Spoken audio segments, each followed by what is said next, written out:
अब 4E का मतलब क्या होता है? आपने कोई एक फील्ड चॉइस किया, मान लीजिए आपने कोई फील्ड चॉइस किया, उस फील्ड का डिमांड क्या है? पहला चीज एजुकेशन, क्या बोला मैं? एजुकेशन डिमांड है, बट कैसी होनी चाहिए? अपडेटेड।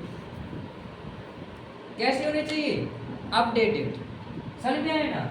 आज मान लीजिए मैं यहाँ बैठा हूँ, मैं सिखा रहा हूँ, अगर मैं अपनी नॉलेज को अपडेट नहीं करूंगा, अगर मैं अपनी स्किल को अपडेट नहीं करूंगा, तो आज से जो 4 साल पहले मैं सिखाया, आज क्या वही सिखा सकता हूँ? नहीं सिखा सकता। मुझे क्या करना पड़ेगा? अपडेट, और समझना पड़ेगा डिमांड किस चीज की। तो मैंने जो फील्ड चुना, उसका क्या करना पड़ेगा? एजुकेशन तो लेना पड़ेगा, एजुकेशन लेना पड़ेगा। आप किसी भी फील्ड में जाते हो, चाहे वो आपका डॉक्टर हो, चाहे इंजीनियरिंग हो, चाहे एडवोकेट हो, चाहे कोई भी फील्ड आपने चुना है, उसकी एजुकेशन होती है या नहीं होती? एजुकेशन तो होती है, पढ़ाई होती है कि नहीं होती है? अगर आप यहाँ पे भी कामयाब होना चाहते हो, वंदना, यहाँ पे भी कुछ करना चाहते हो, तो यहाँ की भी तो पढ़ाई होगी, क्योंकि परिवार में कभी किसी ने पढ़ा नहीं है, परिवार में कभी किसी ने ममता किया नहीं है, तो यहाँ की भी तो पढ़ाई लिखाई होगी कि नहीं होगी? सही है गलत? आप एक अच्छे लॉयर बनना चाहते हो, आप एक अच्छे डॉक्टर बनना चाहते हो, तो पढ़ाई करोगे कि नहीं करोगे? यानी एजुकेशन लोगे कि नहीं लोगे? क्या बिना सीखे कर लोगे? बिना एजुकेशन लिए बन जाओगे? नहीं बोलोगे ना। दूसरा चीज, एजुकेशन लेने के बाद जब आपका एजुकेशन हो जाता है, जब आपने अपना एजुकेशन क्या किया? कंप्लीट कर लिया है, तो एजुकेशन कंप्लीट के बाद क्या आता है? दूसरा चीज, एग्जाम। क्या आता है? एग्जाम होता है या नहीं होता? होता है। तो आपने मान लीजिए यहाँ के बारे में सीखा, सिस्टम के बारे में मतलब सीखा, उसके बाद आपको प्रैक्टिकली एग्जाम भी तो करना पड़ेगा लोगों के ऊपर, है राइट है? Right sir. प्रैक्टिकली सीखा है, एग्जाम दोगे। डॉक्टर सीखा है, एग्जाम दोगे। पुलिस सीखा है, एग्जाम दोगे। आज जो भी ब्यूटी पार्लर से लेकर जो भी दुनियादारी चीजें होती हैं, वो सीखता है, एग्जाम देता कि नहीं देता? आपने 10th निकाला, एग्जाम दिया, पढ़ाई की, एग्जाम दिया, एडवोकेट बनो, एग्जाम दोगे। आज मान लेता हूँ जी बच्ची डांस सीख रही है, डांस सीखने के साथ साथ जो कहीं बाहर जाएगी तो एग्जाम देगी कि नहीं देगी? अगर एग्जाम में पास होगी तो नेक्स्ट राउंड में जाएगी, नेक्स्ट अगले जो कदम होगा वहां जाएगी। लेकिन अगर ये एग्जाम में फेल हो जाते हैं तो क्या कुछ होगा? नहीं होगा ना। दूसरा चीज, तीसरा चीज आता है एग्जाम देने के बाद, मान लीजिए मेरा एग्जाम हुआ, एजुकेशन लिया, एग्जाम दिया, अब क्या डायरेक्टली मुझे वो पद दे दिया जाएगा, यू आर अपॉइंटेड? डायरेक्टली वो काम बनने लगेगा मेरे से? यस, आपने सीख लिया है, अब आप एक काम आइए, आप 11th क्लास हो चुके हो, अब 11th क्लास करने के बाद आप 12th में एडमिशन ले लिया है, अब कोई दिक्कत नहीं। क्या ऐसा हो सकता है? मैं एक डॉक्टर बन चुका हूँ, मेरे पास एक डॉक्टर की डिग्री आ चुकी है, डिप्लोमा आ चुका है, मार्कशीट आ चुकी है, सर्टिफिकेट आ चुका है, और डायरेक्ट क्या मैं किसी का जाके चीट फाड़ कर दूँ? ऐसा हो सकता है? मुझे डांस करना आ गया, सीख लिया मैं डांस करना, क्या जाके दूसरे को सिखाने लग जाऊं? कैसा है? अरे मुझे खुद प्रैक्टिस करनी पड़ेगी भैया, 4 से 5 दिन, 6 दिन, 10 दिन, 20 दिन, 5 दिन, जब तक मैं प्रैक्टिस नहीं करूंगा तब तक मैं परफेक्ट नहीं बन पाऊंगा। सेम चीज एग्जाम होने के बाद सबसे बड़ी चीज होती है, और वो होता है एक्सपीरियंस। क्या बोला मैं? एक्सपीरियंस। समझी मैंने? एक्सपीरियंस। एक्सपीरियंस कब आएगा? जब आप किसी काम को प्रैक्टिकली करो, थियरिकल करने से नहीं होता है। मैं यहाँ कुछ भी सिखा के चला जाऊं, कुछ भी बता दिया, जितना आप प्रैक्टिकल करोगे वो चीज आपके काम की। जितना आपने एग्जाम दिया और जो नंबर आए वो आपने सीखा होगा। डॉक्टर डिग्री लेने के बाद डायरेक्ट लोगों का ऑपरेशन नहीं करता है सर। एडवोकेट डिग्री लेने के बाद डायरेक्ट एडवोकेट केस लड़ता है, कम से कम 4 साल, 5 साल, 6 साल, 7 साल, 10 साल तक किसी बड़े सीनियर के नीचे क्या करता है सर? काम करता है। क्या लेता है? एक्सपीरियंस। क्या लेता है सर? एक्सपीरियंस। समझ में है ना? और दोस्ती हमेशा अपने से कम ज्यादा नहीं तो 3 या 2 साल बड़े इंसान से जरूर करो। कभी बराबरी वाले से दोस्ती मत करो, कभी भी बराबरी वाले से दोस्ती मत करो। क्यों बोल रहा हूँ ये चीज़? ये पर्सनल एक्सपीरियंस है। मेरा जो दोस्त है, मेरी एज और उसकी एज में कम से कम 20 साल का फासला होगा, जो कि मेरा खुद का सीनियर है। समझ में है? और मुझे जीवन के वो तजुर्बे सिखाता है जो मुझे 30 साल में सीखने पड़ेंगे, वो शायद मुझे आज सीखने को मिल जाएंगे। समझ में आया ना? तो अपने से बड़े से दोस्ती कीजिए सर, कम से कम 1.5 से 2 साल इंसान बड़ा होना चाहिए हमसे। क्यों? क्योंकि वो आपको वो चीज़ बताएगा जहाँ उसने गलती की, तो वो आपको वो बताएगा कि बेटा यहाँ गलती करने से वंदना ऐसा होता है। समझी? अगर तुमने बराबरी भाई से दोस्ती कर ली तो क्या होगा बंधु? क्या होगा? तुम भी बच्चे, वो भी बच्चे, आओ बढ़िया चंदा पोगा खेले, ये होगा। और क्या होगा? यही होगा। लेकिन अगर आपने 1.5 से 2 बड़े साल वाले व्यक्ति से किया तो वो आपको अपने जीवन के एक्सपीरियंस बताएगा, यहाँ गलती किया था मैं। समझ में है ना? तो मैं नहीं करता। क्लियर? सेकेंड चीज एक्सपीरियंस, एंड एक्सपीरियंस के साथ साथ चौथा चीज आता है एथिक्स। क्या बोला मैं? एथिक्स। एथिक्स का मतलब होता है नीति। एथिक्स, उस एथिक्स के अनुसार हमें अपने जीवन में आगे बढ़ना पड़ेगा। उस एथिक्स के अनुसार हमें उसको काम को करना पड़ेगा, उस नीति को फॉलो करना पड़ेगा, उस नीति को अप्लाई करना पड़ेगा, तब कहीं जाके हमारा वो काम हो पाएगा। समझ में आ रहा है कि नहीं आ रहा है सर? आप कोई भी प्लेटफॉर्म चुनो, उसका सर आपको एजुकेशन लेना पड़ेगा, एजुकेशन के साथ साथ आपको एग्जाम देना पड़ेगा एंड एक्सपीरियंस लेना पड़ेगा, और उस नीति के साथ उसको फॉलो करके आप अपने जीवन में सफल बनते हैं। क्लियर? और कई लोग क्या सोचते हैं, सर हम पढ़ाई भर तो कर ले, बाकी तो हमसे आए। समझ में आ रहा है कि नहीं आ रहा है सर? तो डिमांड क्या है? डिमांड सीधा सैम्पल सा है। डिमांड ये है कि हमें लोग चाहिए स्किल वाले। क्या चाहिए? स्किल वाले, जिसके अंदर स्किल। हमें लोग चाहिए डेवलपमेंट वाले, जिसके अंदर क्या हो? डेवलपमेंट। हमें लोग चाहिए इम्प्रूवमेंट वाले, जो अपने आप को क्या कर सके सर? इम्प्रूवमेंट कर सके। हमें डिग्री, डिप्लोमा, मार्कशीट और सर्टिफिकेटधारी और परसेंटेजधारी और मार्क्सधारी लोग नहीं चाहिए। सुन में है ना? मेरे पास भी एक लड़की है जॉब के लिए, टीचर का जॉब। मैं बोला आपके पास सर्टिफिकेट है? Yes sir certificate. आता क्या है? सर मुझे से पढ़ाना आता है, वो भी आधा पढ़ा पाती हूँ। हाँ, लाइव एग्जाम्पल इन लोगों से पूछिए। तो मैं क्या बोला कि मुझे ऐसे लोगों की जरूरत ही नहीं। तुम्हारी परसेंटेज? मुझे सर 80% बनी हुई। मैंने कहा ठीक है, बढ़िया है, अपना परसेंटेज को अपने पास रखो और आप यहाँ से जा सकते हो। तो ये मेरी प्रॉब्लम नहीं है। अब दुनिया में कहीं भी जाओगे, अगर जो डिमांड अगर आपके पास वो क्वालिटी नहीं है, तो नोकिया को जानते हो? नोकिया नाम तो सुना होगा, नाम तो सुना होगा। नाम सुनने के अलावा क्या उसका मोबाइल कितने लोगों ने देखा?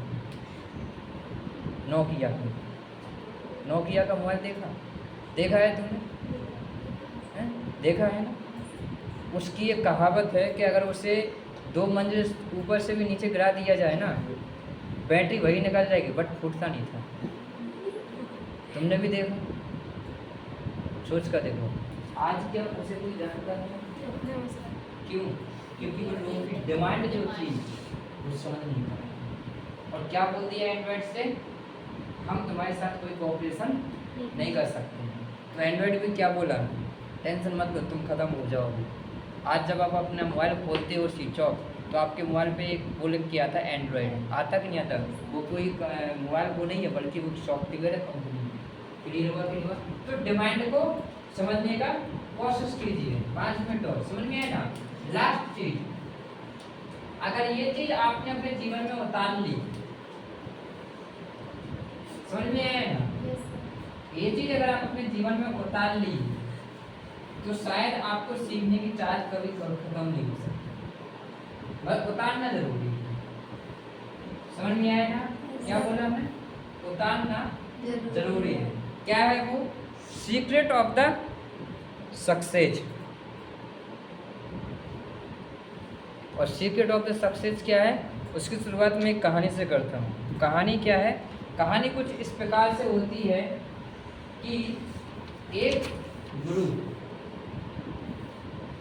समझ में है ना, एक गुरु बच्चों को पढ़ा रहे होते हैं, और उन्हीं में से एक बच्चा बोलता है कि सर, सक्सेस का मूल मंत्र क्या है? क्या बोला मैं? सक्सेस का मूल मंत्र क्या है? समझ में आया ना? तो जो गुरुजी होते हैं वो बोलते हैं कि बेटा एक काम करना, तुम सुबह नदी किनारे आ जाना। कहाँ पे? नदी किनारे आ जाना, वहाँ मैं तुम्हें बता दूंगा सक्सेस का मूल मंत्र क्या होता है। समझ में आया ना? तो बढ़िया हंसते खेलते जाते हैं, क्योंकि गुरुजी क्या बताने वाले हैं? सक्सेस का मूल मंत्र। और जैसे सक्सेस का मूल मंत्र बताने वाले होते हैं, तो नदी किनारे पहुंच जाता है। सुबह का 5 बजे का टाइम होता है। बोलते हैं चलो। बोले कहाँ? बोले नदी के अंदर जाओ। नदी के अंदर जाते हैं, समझ में आया ना? और पानी उसकी कमर तक आ जाता है। गुरुजी से बोलता है, गुरुजी आप बताइए पानी कमर तक आ चुका। बोले थोड़ा और जाते हैं, पानी सीने तक आ जाता है। गुरुजी उससे बोलते हैं कि आप बताइए गुरुजी थोड़ा और पानी कहाँ? यहाँ तक आ जाता है। अब वो से गुस्सा आती है, गुरुजी आपको बताना है या नहीं बताना, क्योंकि ठंडी का मौसम, समझ में आया ना? तो वो बोलता है कि आपको बताना हो तो बताइए, और नहीं बताना हो तो मत बताइए, भाई ठंडी में क्यों मार दे रहे। समझ में आया ना? तो गुरुजी क्या करते हैं, बोलते थोड़ा और। अब बेचारे नाक में पानी जाने लगा। बोले जानना चाहते हो? बोले हाँ। बोले बाकी में जानना चाहते हो? बोले हाँ। फिर बेचारे का सिर पकड़ के और नदी में डुबा दिया। सिर पकड़ के कहाँ डुबाते हैं? नदी में डुबाते। अब सोच कर देखो, सोच बंदना, तू मेरे से पूछे कि सर कामयाब होने का मंत्र क्या है, और तेरे बगल से या तेरे गांव से नदी बहती है, वहाँ मैं ले जाऊँ और वहाँ जाके तेरा सिर पानी में डुबाऊँ, तेरा रिएक्ट क्या होगा? बता, रिएक्ट क्या करेगी? बता, रिएक्ट क्या होगा? रिएक्ट तो एक ही चीज होगा, सीनियर गया भाड़ में। सही बात है ना? सीनियर गया भाड़ में। अगर सर आपको मारना ही था, अगर आपको मारना ही था तो आप हमारे लिए धरना। सही। और गांव में कहावत क्या हकीकत है, गांव में जितने भी अच्छे अच्छे शब्द होते वो सारे के सारे निकल जाते वंदना के मुंह से। ऐसा होता है या नहीं होता? मतलब उस शिष्य की जगह पे आप अपने आप को रख के देखो, आपका रिएक्शन क्या होगा? ऐसी होता? उसका भी ऐसी। वो चुपचाप के सीधा सीधा कहाँ आया? किनारे पर आया, और किनारे पर आके सिर्फ एक सवाल, गुरुजी आप बहुत बेकार हो, हमें ना तो आपसे शिक्षा लेनी है, ना हमें आपसे सीखना है, ना हमें कुछ करना है, हम जा रहे हैं अपने घर।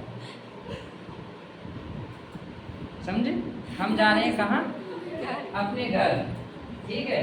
और गुरुजी बोलते हैं सक्सेस का। अब सोच कर देखो, वंदना से मैं बोलूं कि बेटा सक्सेस का मूल मंत्र, तो वंदना मेरी बात तो सुनेगी? है?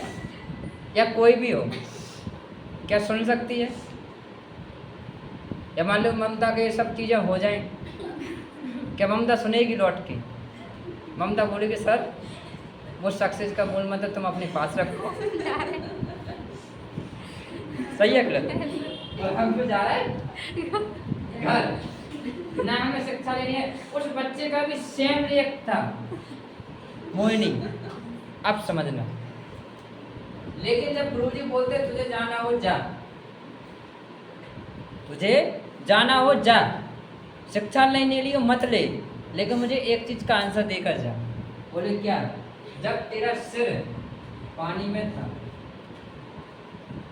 तुझे सबसे ज्यादा जरूरत किस चीज की? बोले इसका आंसर दे दियो, चला जा। जब तेरा सिर पानी में था सबसे ज्यादा जरूरत किस चीज की? बोल बंदना, जब तेरा सिर पानी में था तब सबसे ज्यादा जरूरत तुझे किस चीज की थी?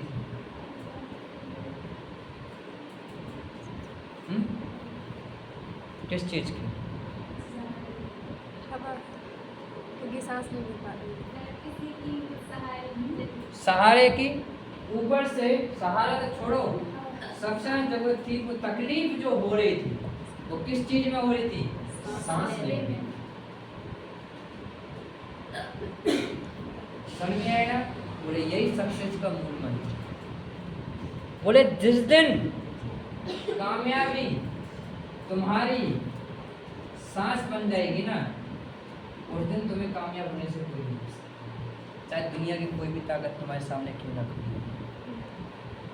समझ में आ रहा है कि नहीं आ रहा है ना? Because of secret of success. अगर आप जीवन में कामयाब होना चाहते हो, समझ में आया ना? जीवन में अगर कामयाब होना चाहते हो तो एक चीज हमेशा याद रखना, जिस प्रकार से उस शिष्य को नदी में पानी के अंदर सांस की जरूरत थी, जिस दिन आपको ये फील हो जाएगा कि मुझे कामयाब होना ही है, चाहे मैं किसी भी फील्ड से बनूं, बट मुझे अपने सपने पूरे करने हैं, चाहे कुछ भी हो जाए, उस दिन आपको कामयाब होने से कोई नहीं हो सकता, ना कोई इंसान और ना कोई दुनिया की ताकत। लेकिन जिस दिन आप ये सोचोगे कि कामयाब होना आसान है, उस दिन सब नहीं होगा, क्योंकि सांस लेना जितना मुश्किल आपको पानी में था, उसी प्रकार से आपको जीवन में कामयाब होना भी मुश्किल है। समझ में आया कि नहीं आया ना? क्लियर हुआ कि नहीं हुआ? आज लोगों की कामयाबी क्या बन चुकी है? सिर्फ पानी, सांस नहीं,